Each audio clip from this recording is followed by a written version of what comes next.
ओम शिवशक्ति संहारंभां भास्कराचार्य मध्यमाम् अस्मत् श्रीनाथ पर्यन्तां वंदे गुरु परंपराम्.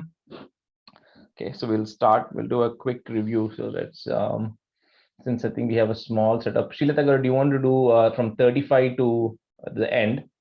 Sure, I can. And Gayatri, can you also do that? I didn't practice and I shouldn't have. I mean, I didn't practice. Okay. Last 1 week I was out of the door. So. Oh, no worries. Madhu, Ninga, can you do it? Did you get a chance to practice or? Yeah, I tried to practice. I'll try and do it. Okay, no problem. So, Shilatagar, you go first, okay? You want me to do from the beginning or from 35? No, from 35. 35. Okay.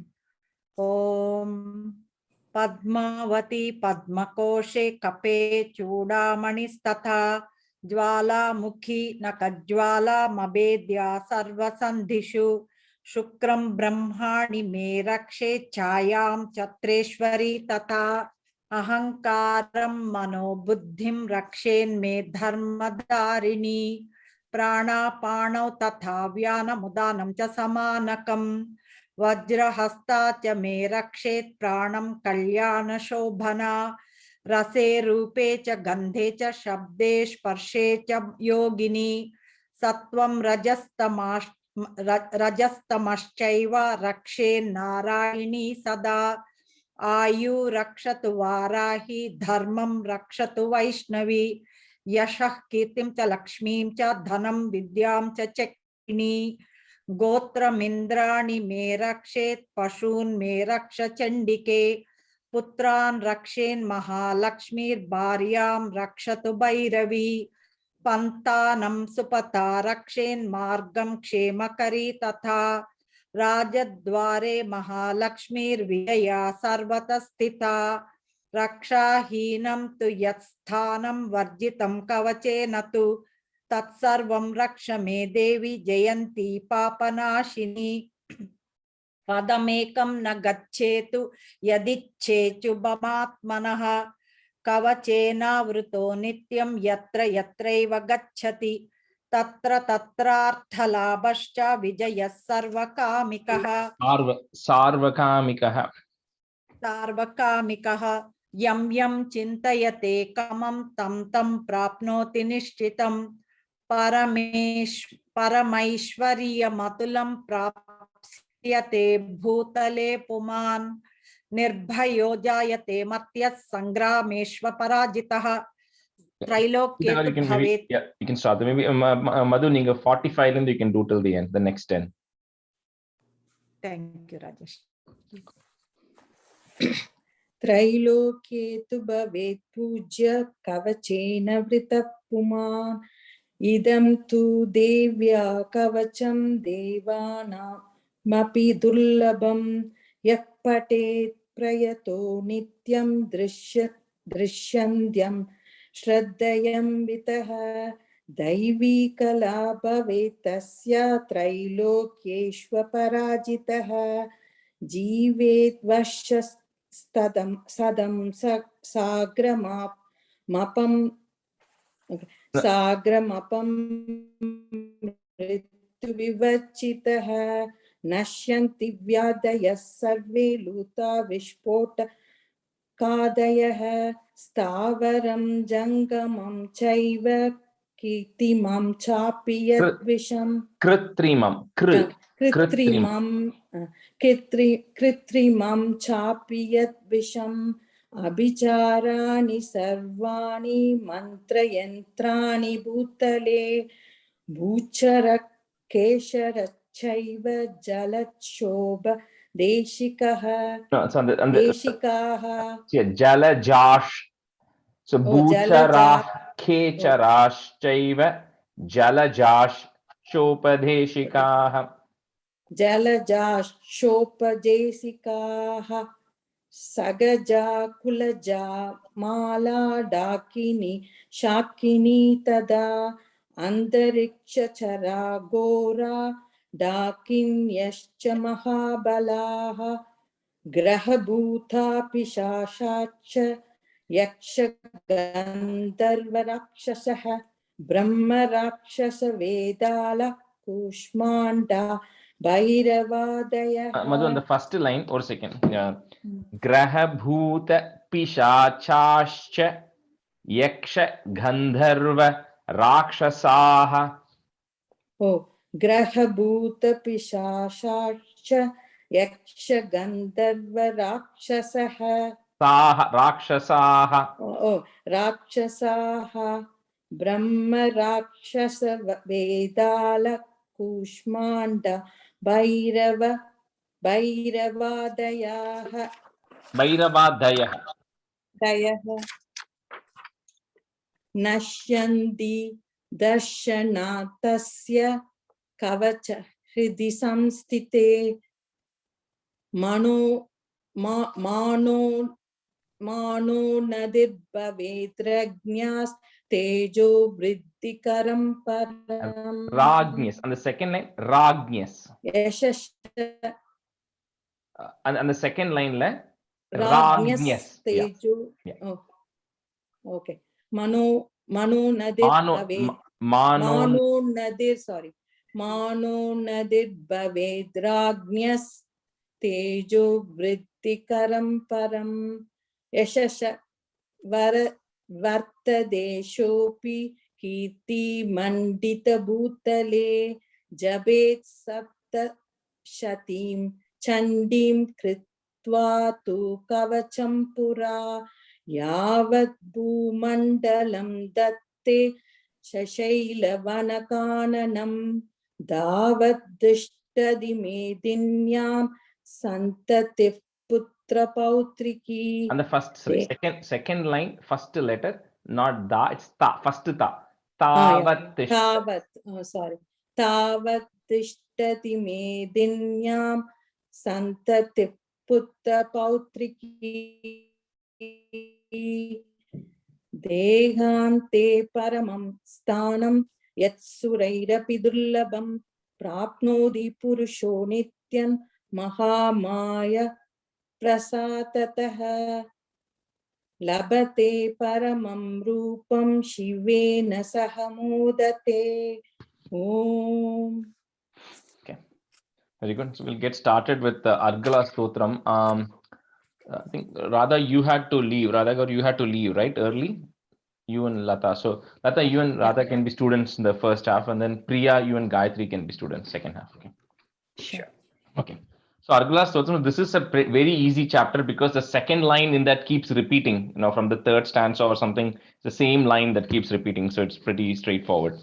So we'll again start with the invoking, like who is the Rishi and the Chandas and everything, right?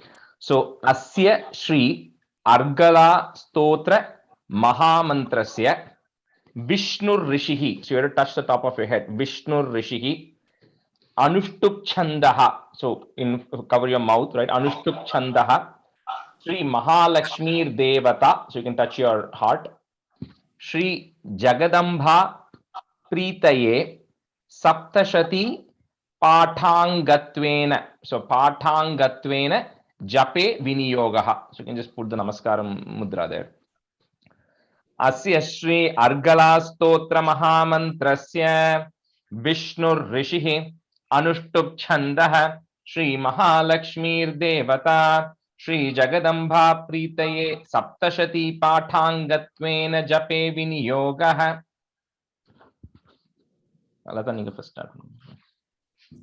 Asya Shri Argala Stotra Mahamantrasya Vishnur Rishihi Anushtuk Chandaha Shri Mahalakshmir Devata Shri Jagadamba Prityarte Saptashati Patangatvena Jape Viniyogaha. In here, it doesn't have Prityarte, here it's just Pritaye. Oh, Pritaye, sorry. Yeah.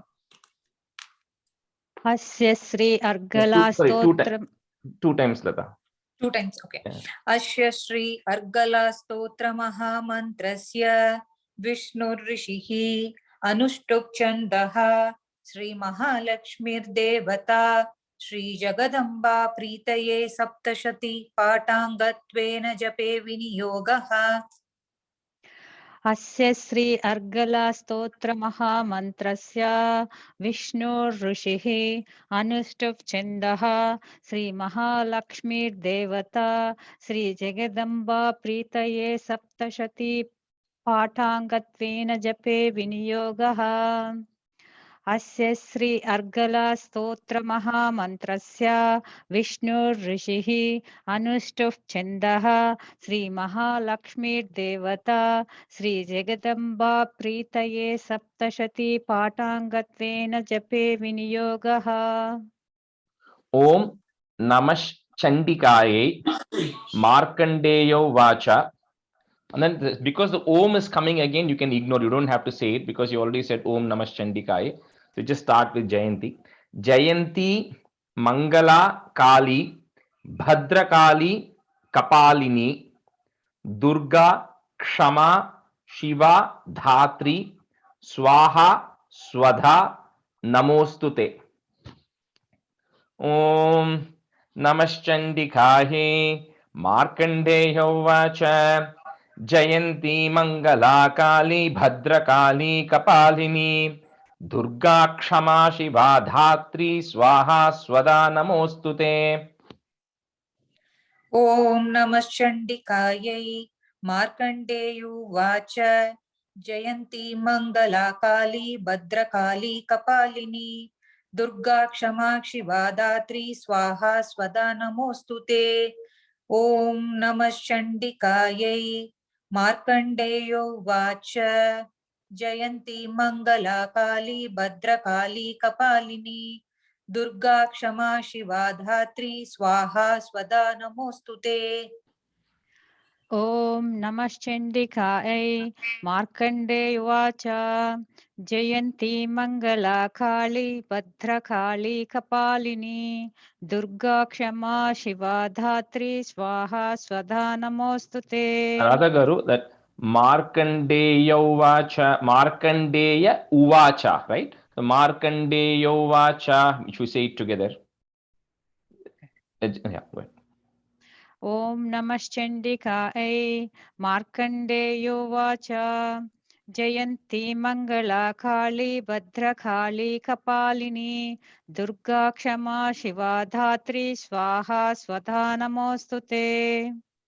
Jaya Tvam Devi, short E, Devi Chamunde, Jaya Bhutarti Harini, short E, Harini, Jaya Sarva Gate Devi, again short E, Devi, Kalaratri Namostute. Jaya Tvam Devi Chamunde, Jaya Bhutarti Harini, Jaya Sarvagate Devi Kalaratri Namostute. जय त्वं देवी चामुण्डे जय भूतातिहारिणि जय सर्वगते देवी कालरात्रि नमोस्तुते. जय त्वं देवी चामुण्डे जय भूतातिहारिणि जय सर्वगते देवी कालरात्रि नमोस्तुते. जय त्वं देवी चामुण्डे जय भूतार्तिहारिणी जय सर्वगते देवी कालरात्रि नमोस्तुते. Radha Garu, the first line, Devi, you said a long E, right? Jayatvam Devi Cham, so you have to cut it short. Similarly, the Harini is a short E at the end, okay? जय त्वं देवी चामुण्डे जय भूतार्तिहारिणी जय सर्वगते देवी कालरात्रि नमोस्तुते. Second line, you're saying Devi correctly, but first line, you're still stretching it. So just say that first three words or first four words. जय त्वं देवी चामुण्डे जय भूतार्तिहारिणी. That's right. Yeah. That's good. So I think just like I said, right? Anytime the natural tendency is to go for the long E, always. So anytime there's a short E, just put a mark and keep. So you're consciously cutting that, right? Intentionally cutting that short. Okay. Madhu Kaitabha Vidravi Vidhatru Varade Namaha Rupam Dehi. Again, this Dehi in this now, this is the line that's going to come in every sentence, every para, right? So the Dehi that comes is always a short E. So it's not Rupam Dehi Jayam Dehi. It's not that. It's Rupam Dehi. Jayam Dehi, Yasho Dehi, Dvisho Jahi. Okay, so you have to remember that each of this is a short key there. Madhukaithaba Vidravi Vidhatruvarate Namaha. Rupam Dehi Jayam Dehi Yasho Dehi Dvisho Jahi. Madhukaitaba Vidravi Vidrat Madhukaitab. Can you repeat that one more time, Rajesh? Madhu Kaitaba. Two Kaita. people. Okay. So Madhu Kaitaba Vidravi Vidhatru. Okay. Madhukaitapa Vidravi Vidrathu Varade Namaha. Rupam Dehi Jayam Dehi Yasho Dehi Dvisho Jahi. And the first line, sorry, Vidhat, the R sound is coming on the ta. So Vidhatru. Okay. Vidhatru. Yeah. Okay. Madhukaitapa Vidravi Vidhatru Varade Namaha. Rupam Dehi Jayam Dehi Yasho Dehi Dvisho Jahi. Madhukaitaba Vidravi Vidhatru Varade Namaha. Rupam Dehi Jayam Dehi Yasho Dehi Dvisho Jahi. Madhukaitaba Vidravi Vidhatru Varade Namaha. Rupam Dehi Jayam Dehi Yasho Dehi Dvisho Jahi. Mahishasura Nirnashi Bhaktanam Sukhade Namaha. In the same line repeats after that. Mahishasura Nirnashi Bhaktanam Sukhade Namaha. Rupam Dehi Jayam Dehi Yasho Dehi Dvisho Jahi. Mahishasura Nirnashi Bhaktanam Sukade Namaha. Rupam Dehi Jayam Dehi Yasho Dehi Dvisho Jahi. Mahishasura Nirnashi Bhaktanam Sukade Namaha. Rupam Dehi Jayam Dehi Yasho Dehi Dvisho Jahi. Mahishasura Nirnasi Bhaktanam Sukhade Namaha. Rupam Dehi Jayam Dehi Yasho Dehi Dvisho Jahi. Mahishasura Nirnasi Bhaktanam Sukhade Namaha. Rupam Dehi Jayam Dehi Yasho Dehi Dvisho Jahi. So in the, like we said in the Devi Kavacham, we asked for protection for our body and health, right? So we have the right health to go chant Devi Mahatmya. So here what we are asking in every line is Rupam. Rupam means form, good appearance, like, you know, so that you don't know, like health is one thing, but also the form is the other one here. Jayam is victory. So victory over whatever you're doing, whatever right things you're doing, right? Jayam. Yashas means prosperity. So prosperity doesn't necessarily mean monetary prosperity, but also like spiritualistic prosperity, right? At the same time, so it's two things. One is you should have all the good things. And second is you should not have the bad things, right? So Dvisho Jahi means do not give me any bad things. So may I not go into the bad ways as well. So first you're asking for certain good things and also saying, I also don't want any bad things, right? So that's what each of this line is. And each of the first line, we are just praying to the goddess, right? In various ways. So Rakta Bija Vadhe Devi Chanda Munda Vinashini, short E at the end. Then Rupam Dehi. Rakta Bija Vadhe Devi Chanda Munda Vinashini. Rupam Dehi Jayam Dehi Yasho Dehi Dvisho Jahi. Rakta Bija Vade Devi Chanda Munda Vinashini. Rupam Dehi Jayam Dehi Yasho Dehi Dvisho Jahi. Rakta Bija Vade Devi Chanda Munda Vinashini. Rupam Dehi Jayam Dehi Yasho Dehi Dvisho Jahi. Rakta Bija Vade Devi Chanda Munda Vinashini. Rupam Dehi Jayam Dehi Yasho Dehi Dvisho Jahi. The first line Devi, be careful, okay? It's a short E. Okay. Rakta Bija Vade Devi Chanda Munda Vinashini. Rupam Dehi Jayam Dehi Yasho Dehi Dvisho Jahi. Shumbhas Yeva Nishumbhasya Dhumrakshasya. So dhumrakshasya cha mardini, short e, then rupam dehi. शुंभस्यैव निशुंभस्य धूम्राक्षस्य च मर्दिनि रूपं देहि जयं देहि यशो देहि द्विषो जहि. शुम्भस्वैव निशुम्भस्य धूम्राक्षस्य च मर्दिनि रूपं देहि जयं देहि यशो देहि द्विषो जहि. The first word शुंभस्यैव, ya, yaiva. Okay. शुम्भस्यैव निशुम्भस्य धूम्राक्षस्य च मर्दिनि रूपं देहि जयं देहि यशो देहि द्विषो जहि. शुम्भस्वैव निशुम्भस्य धूम्राक्षस्य च मर्दिनि रूपं देहि जयं देहि यशो देहि द्विषो जहि. Radha Garu, again first word शुंभस्यैव. शुम्भस्यैव निशुम्भस्य धूम्राक्षस्य च मर्दिनि रूपं देहि जयं देहि यशो देहि द्विषो जहि. Vanditangri. So that you say it together. Vanditangri yuge devi, again short e, sarva saubhagya dayini, short e again. Vanditangri yuge devi sarva saubhagya dayini रूपम देहि जयं देहि यशो देहि द्विषो जहि.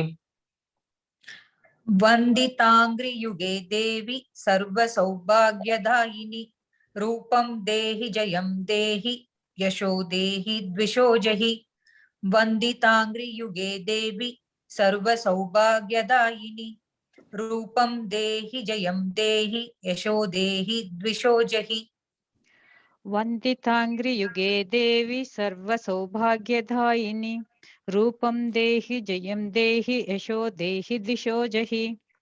वन्दितांग्रि युगे देवी सर्व सौभाग्यदायिनी रूपं देवी जयं देहि यशो देहि द्विषो जहि. अचिन्त्य रूप चरिते सर्व शत्रु विनाशिनी, short e again. अचिन्त्य रूप चरिते सर्व शत्रु विनाशिनी रूपं देहि जयं देहि यशो देहि द्विषो जहि. अचिन्त्य रूप चरिते सर्व शत्रु विनाशिनी रूपं देहि जयं देहि यशो देहि द्विषो जहि. अचिन्त्य रूप चरिते सर्व शत्रु विनाशिनी रूपं देहि जयं देहि यशो देहि द्विषो जहि. That's the first line, that sarva shatru. The first is a sa and then the second is a sha. I think you are saying sarva shatru. I heard. Okay, sarva shatru. Correct. Yeah. Okay. अचिन्त्य रूप चरिते सर्व शत्रु विनाशिनी रूपं देहि जयं देहि यशो देहि द्विषो जहि. अचिन्त्य रूप चरिते सर्व शत्रु विनाशिनी रूपं देहि जयं देहि यशो देहि द्विषो जहि. Again, same line. Vinashini. That's a sha. Okay. Nate byaha is there. Put the is to join. So nate byas sarvada bhaktya chandike durita pahe. नतेभ्यः सर्वदा भक्त्या चंडिके दुरितापहे रूपं देहि जयं देहि यशो देहि द्विषो जहि. नतेभ्यः सर्वदा भक्त्या चंडिके दुरितापहे रूपं देहि जयं देहि यशो देहि द्विषो जहि. नतेभ्यः सर्वदा भक्त्या चंडिके दुरितापहे रूपं देहि जयं देहि यशो देहि द्विषो जहि. नतेभ्यः सर्वदा भक्त्या चण्डिके दुरितापहे रूपं देहि जयं देहि यशो देहि द्विषो जहि. नतेभ्यः सर्वदा भक्त्या चण्डिके दुरितापहे रूपं देहि जयं देहि यशो देहि द्विषो जहि. Stuvadbhyo. So like it's that word stuvadbhyo, the bha is also coming there. Stuvadbhyo bhakti purvam tvam chandike vyadhi nashini. स्तुवद्भ्यो भक्तिपूर्वं त्वां चण्डिके व्याधिनाशिनि रूपं देहि जयं देहि यशो देहि द्विषो जहि.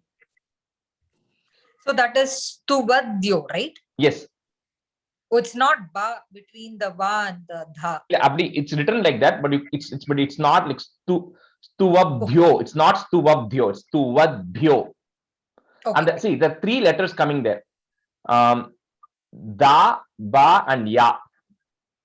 Okay, three things, because there is a ba. If you're following Okay. Sanskrit, there's a ba and then there's a dya. The dya is da plus ya. Correct. So it's tuvad bhyo. The ba and ya are together. Okay. Stuvadbhyo bhakti purvam tvam chandike vyadinashini रूपम देहि जयम देहि यशो देहि द्विषो जहि. स्तुवद्यो भक्ति पूर्वं त्वां चण्डिके व्याधिनाशिनि रूपं देहि जयम देहि यशो देहि द्विषो जहि. स्तुवद्भ्यो भक्तिपूर्वं त्वां चण्डिके व्याधिनाशिनि रूपं देहि जयं देहि यशो देहि द्विषो जहि. स्तुवद्भ्यो भक्तिपूर्वं त्वां चण्डिके व्याधिनाशिनि रूपं देहि जयं देहि यशो देहि द्विषो जहि. Chandike satatam e tvam. You can break that ma because it's coming between. You make it tvam archayantiha. You can split it that way. Tvam archayantiha bhaktitaha. Chandike satatam ye tvam archayantiha bhaktitaha रूपं देहि जयं देहि यशो देहि द्विषो जहि. चण्डिके सततं ये त्वाम् अर्चयन्तिह भक्तितः रूपं देहि जयं देहि यशो देहि द्विषो जहि. चण्डिके सततं ये त्वाम् अर्चयन्तिह भक्तितः रूपं देहि जयं देहि यशो देहि द्विषो जहि. चण्डिके सततं ये त्वाम् अर्चये नीतः अर्चयन्तिह. चण्डिके सततं ये त्वाम् अर्चयन्तिह भक्तितः रूपं देहि जयं देहि यशो देहि द्विषो जहि. चण्डिके सततं ये त्वाम् अर्चयन्तिह भक्तितः रूपं देहि जयं देहि यशो देहि द्विषो जहि. Dehi saubhagyam arogyam. Again, you can break it like that. Saubhagyam arogyam dehi me paramam sukham. Dehi saubhagyam arogyam dehi me paramam sukham. Rupam dehi jayam dehi yasho dehi dvisho jahi. देहि सौभाग्यम आरोग्यम देहि मे परमं सुखम रूपम देहि जयम देहि यशो देहि द्विषो जहि. देहि सौभाग्यम आरोग्यम देहि मे परमं सुखम देहि जहि. देहि सौभाग्यम आरोग्यम देहि मे परमं सुखम रूपम देहि जयं देहि यशो देहि द्विषो जहि. देहि सौभाग्यम आरोग्यम देहि मे परमं सुखम रूपम देहि जयं देहि यशो देहि द्विषो जहि. Videhi dvishatam dvishatam nasham videhi balam uchchakaihi. You can break if you want. Balam uchchakaihi. You can say it together also. Videhi dvishatam nasham videhi balam uchchakaihi रूपम देहि जयम देहि यशो देहि द्विषो जहि. विदेहि द्विषतां नाशं विदेहि बलमुच्चकैः रूपं देहि जयं देहि यशो देहि द्विषो जहि. विदेहि द्विषतां नाशं विदेहि बलमुच्चकैः रूपं देहि जयं देहि यशो देहि द्विषो जहि. विदेहि द्विषतां नाशं विदेहि बलमुच्चकैः रूपं देहि जयं देहि यशो देहि द्विषो जहि. विदेहि द्विषतां नाशं विदेहि बलमुच्चकैः रूपं देहि जयं देहि यशो देहि द्विषो जहि. I think the first line, Dvishatam. I think second time you said something else. First time you said it correct. Dvishatam. Dvishatam. Yeah. Okay. Videhi Devi Kalyanam Videhi Paramam Shriyam. Videhi Devi Kalyanam Videhi Paramam Shriyam. Rupam Dehi Jayam Dehi Yasho Dehi Dvisho Jahi. विदेहि देवि कल्याणं विदेहि परमां श्रियं रूपं देहि जयं देहि यशो देहि द्विषो जहि विदेहि देवि कल्याणं विदेहि परमां श्रियं रूपं देहि जयं देहि यशो देहि द्विषो जहि विदेहि देवि कल्याणं विदेहि परमां श्रियं रूपं देहि जयं देहि यशो देहि द्विषो जहि विदेहि देवि कल्याणं विदेहि परमां श्रियं रूपं देहि जयं देहि यशो देहि द्विषो जहि. Okay, we'll switch now. I think Priya and Gayatri. Okay. Sura Shiro Ratna Nigrishta Charanembike. So the Charane Ambike, but you say it together. Nigrishta Charanembike. Sura Shiro Ratna Nigrishta Charanembike. Rupam Dehi Jayam Dehi Yasho Dehi Dvisho Jahi. सुरासुरशिरो रत्न निगृष्ट चरणेऽम्बिके रूपं देहि जयं देहि यशो देहि द्विषो जहि सुरासुरशिरो रत्न निगृष्ट चरणेऽम्बिके रूपं देहि जयं देहि यशो देहि द्विषो जहि सुरासुर शिरोरत्नं निकृष्टे चरणाम्बिके रूपं देहि जयं देहि यशो देहि द्विषो जहि. Gayatri, Shiro Ratna, there's no Ratnam there, just Ratna. सुरासुर शिरोरत्न निकृष्टा चरणाम्बिके रूपं देहि जयं देहि यशो देहि द्विषो जहि. So the first one, Nigrishta Charanembike. Charanembike, yeah. Vidyavantam, Yashasvantam, Lakshmivantam, Lakshmi is long E, Lakshmivantam, Janam Kuru. Vidyavantam, Yashasvantam, Lakshmivantam, Janam Kuru. Rupam Dehi Jayam Dehi Yasho Dehi Dvisho Jahi. विद्यावन्तं यशस्वन्तं लक्ष्मीवन्तं जनं कुरु रूपं देहि जयं देहि यशो देहि द्विषो जहि विद्यावन्तं यशस्वन्तं लक्ष्मीवन्तं जनं कुरु रूपं देहि जयं देहि यशो देहि द्विषो जहि. Priya, the last Jahi you are stretching, so just be careful. Oh, okay. The last Jahi, right? Jahi, you are stretching that one. Okay. Rupam dehi jayam dehi yasho dehi dvisho jahi. Yeah, all of that. Just cut it. Yeah. Yeah. Jahi short adun short. Okay.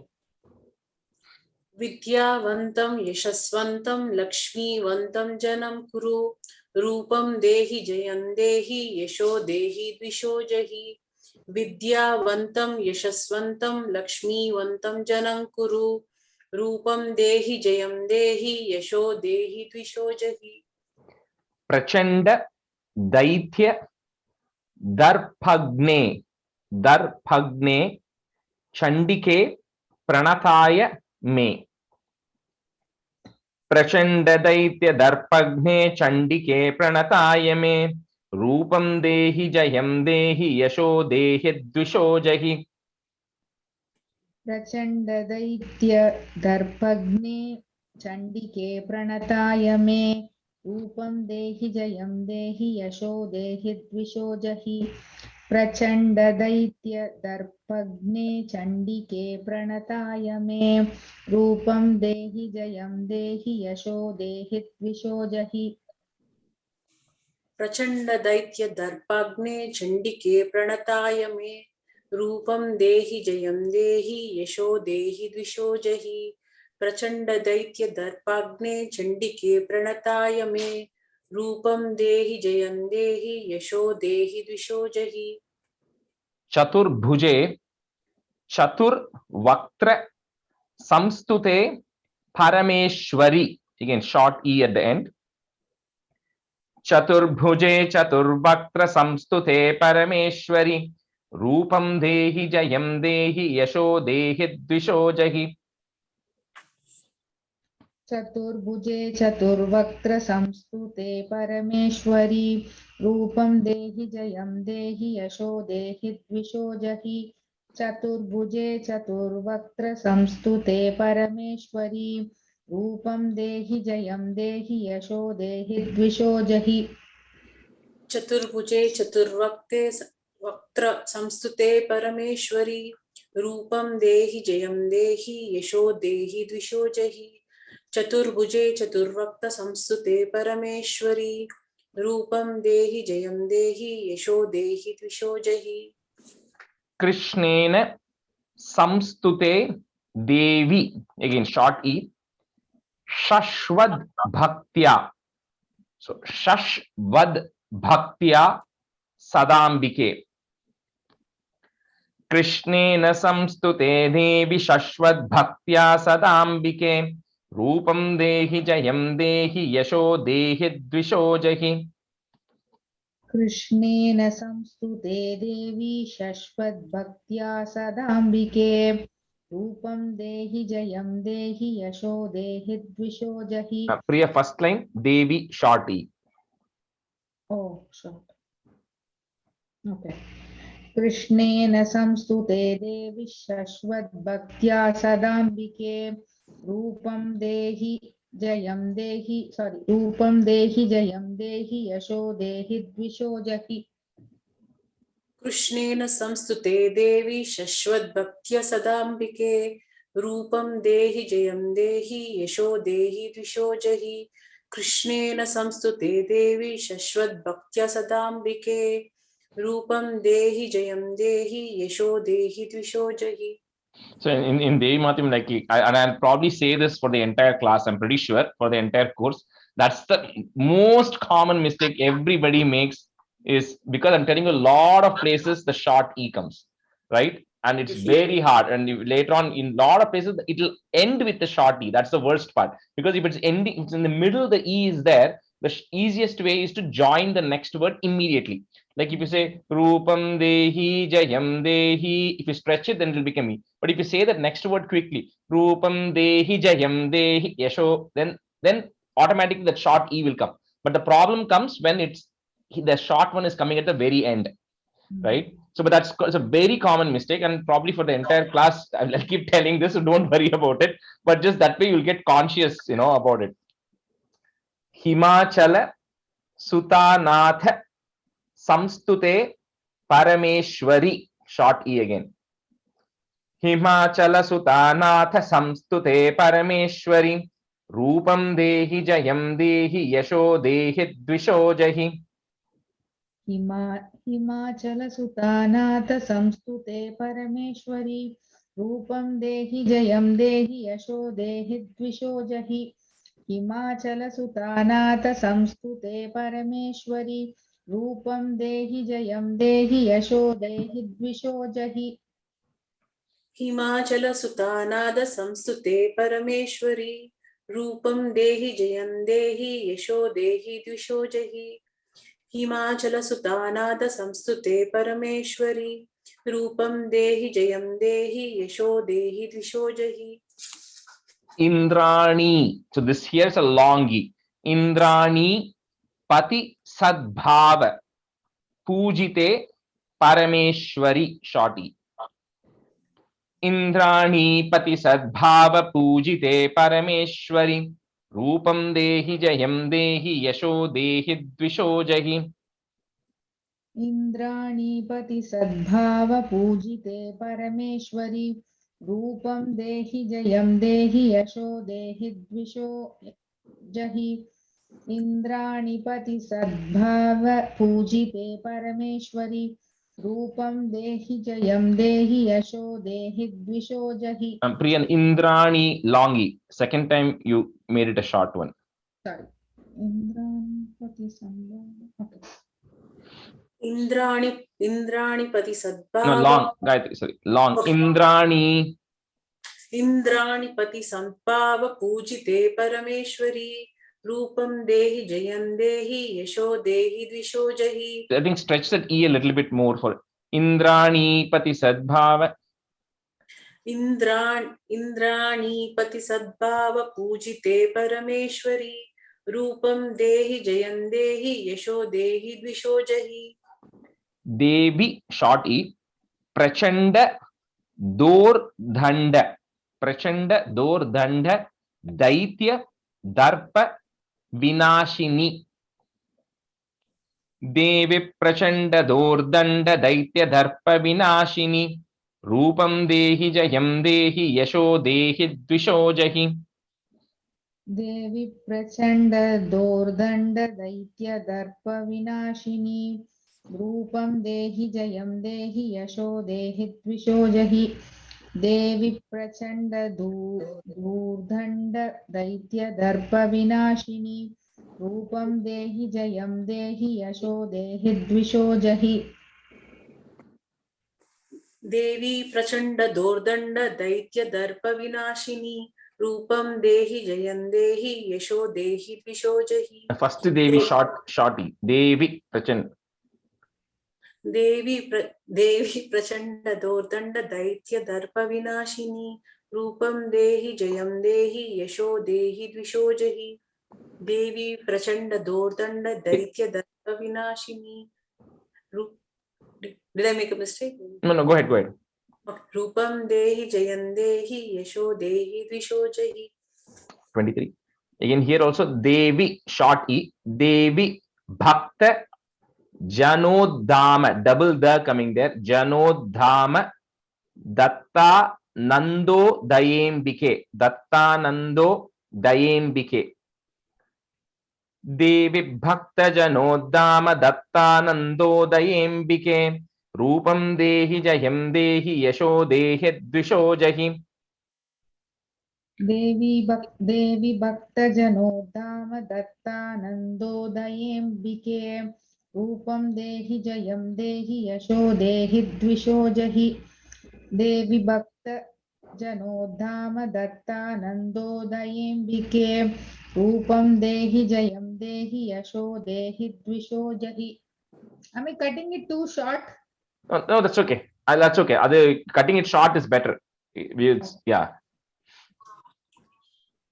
देवी भक्त जनोद्धामे दत्तानन्दोदयाम्बिके रूपं देहि जयं देहि यशो देहि द्विषो जहि. Sorry, one second. Bhakta Janodhama. भक्त जनोद्धाम दत्तानन्दोदयाम्बिके. Dayembike. दयेम्बिके. Yeah. देवी भक्त जनोद्धाम दत्तानन्दोदयेम्बिके रूपं देहि जयं देहि यशो देहि द्विषो जहि. देवी भक्त Sorry, one second. I think sorry, I lost my page. I think when the Devi is coming, right, put a physical down arrow. So Devi Bhakta. So that's the you force yourself to like take it low. Yeah. देवी भक्त जनोद्धाम दत्तानन्दोदयेम्बिके रूपं देहि जयं देहि यशो देहि द्विषो जहि. Patneem longi, Patneem Manoramam Dehi shorty, Mano Brittanu Sarineem, Tarineem Durga Samsara Sagarasya Kulodbhavam. Patneem Manoramam Dehi Mano Brittanu Sarineem, Tarineem Durga Samsara Sagarasya Kulodbhavam. पत्नी मनोरमां देहि मनोवृत्तानुसारिणीं तारिणीं दुर्गसंसारसागरस्य कुलोद्भवां. पत्नी मनोरमां देहि मनोवृत्तानुसारिणीं तारिणीं दुर्गसंसारसागरस्य कुलोद्भवं भवाम्. पत्नीं मनोरमां देहि मनोवृत्तानुसारिणीं तारिणीं दुर्गसंसारसागरस्य कुलोद्भवां पत्नीं मनोरमां देहि मनोवृत्तानुसारिणीं तारिणीं दुर्गसंसारसागरस्य कुलोद्भवाम् इदं स्तोत्रं पठित्वा तु महास्तोत्रं पठेन्नरः स तु सप्तशती संख्या varam apnoti. If you want to break it, you can break it as varam apnoti sampadam. Idam stotram pathetva tu mahastotram pathenarah satu saptashati sankhya varam apnoti sampadam. idam stotram patitva tu mahastotram pathenarah satu saptashati samkhya varamapnoti sampadam. Idam stotram patitva tu mahastotram pathenarah satu saptashati samkhya Sorry, Priya, there's no in sound there. It is the ing. So the N and G, the ing sound has to go.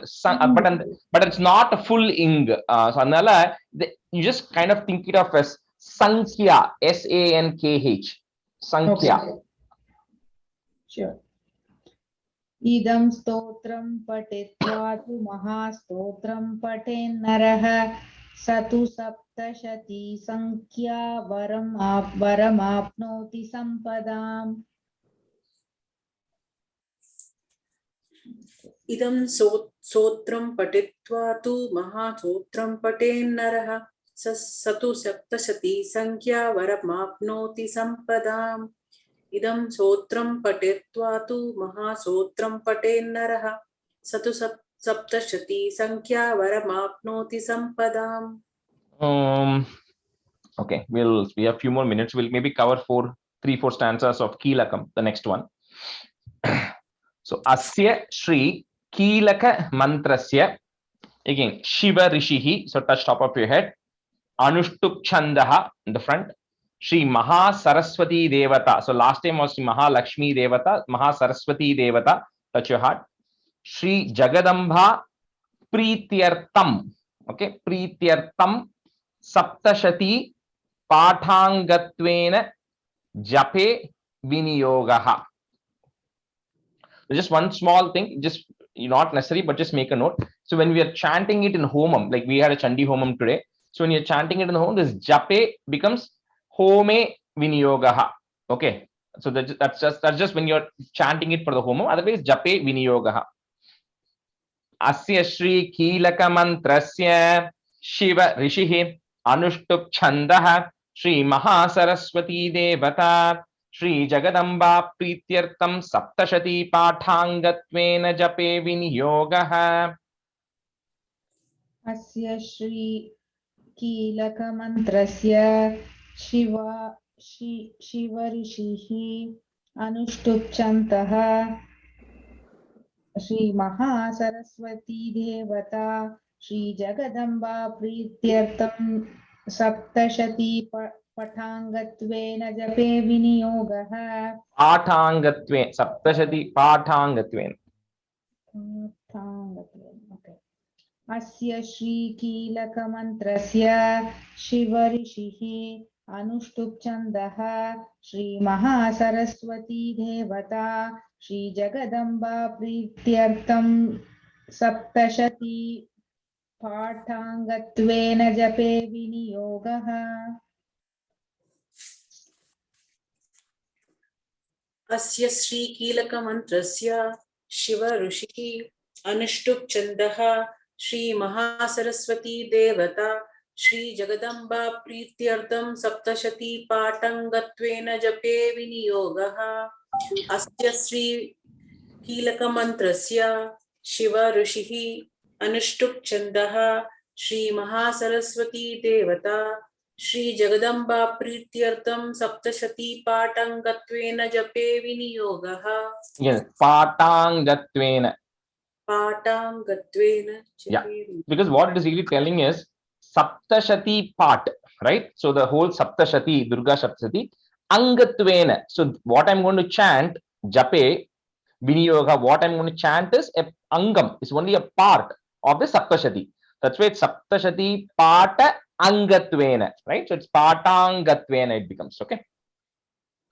Om Namaschandikaye Markandeyo Vacha. Again, second, now you don't have to say the Om again. Vishuddha Jnana Dehaya Trivedi Divya Chakshushe Shreyaha is there. Put the if sound. Shreyah Prapti Nimittaya Namaha is there. Put the is. Namas Somardha Dharine.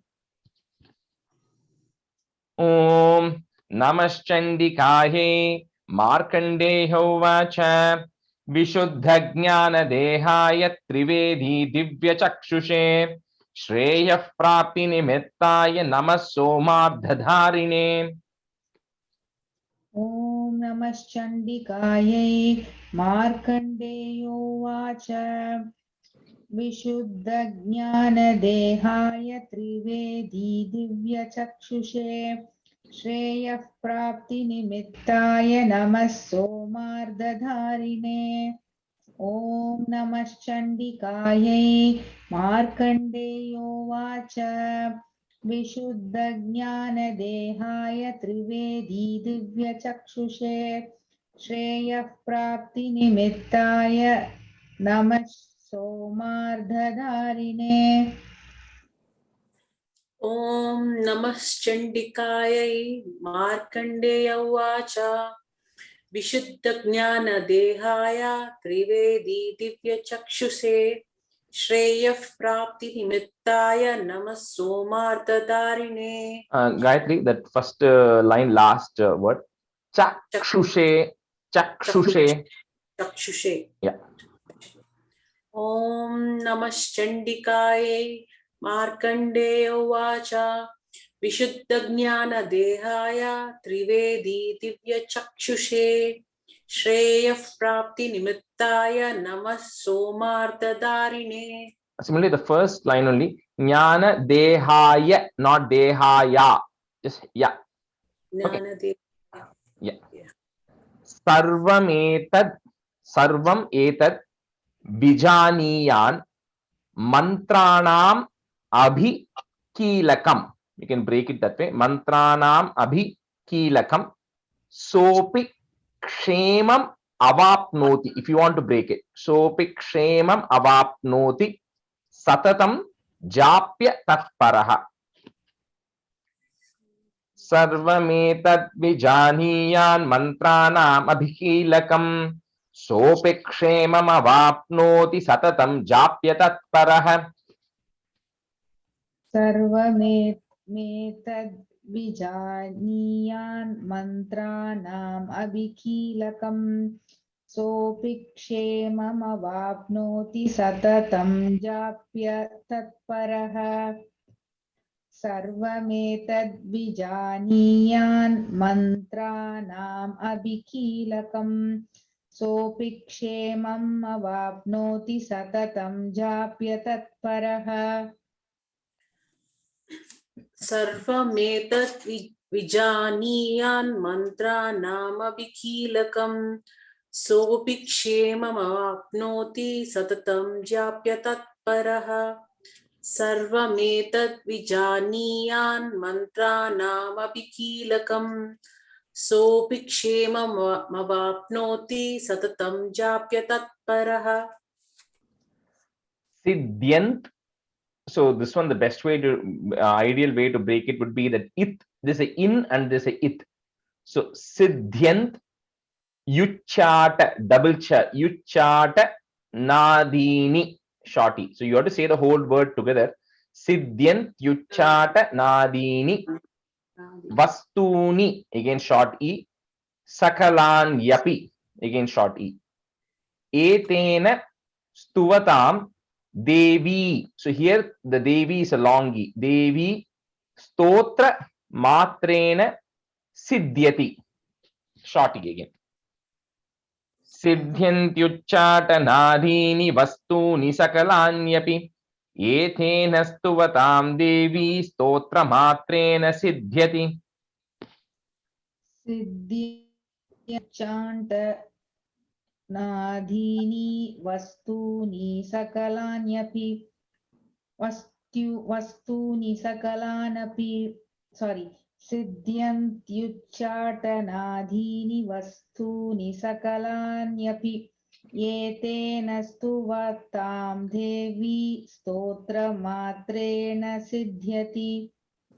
सिद्ध्यन्त्युच्चाटनाधीनि वस्तूनि सकलान्यपि एतेन स्तुवतां देवी स्तोत्रमात्रेण सिद्ध्यति.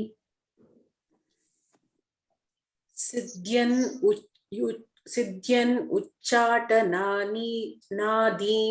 वस्तूनि सकलान्यपि एतेन स्तुवतां देवी स्तोत्रमात्रेण सिद्ध्यति. So the Gayatri first line, siddhyant. This is it. Siddhyant. Yeah. Siddhyant युच्चाटनादीनि वस्तूनि सकलान्यपि एतेन स्तुवतां देवी स्तोत्रमात्रेण सिद्ध्यति. We'll do maybe one more. Na mantro naushadham tatra na kinchidapi vidyate vina japyena siddhyeta sarvam.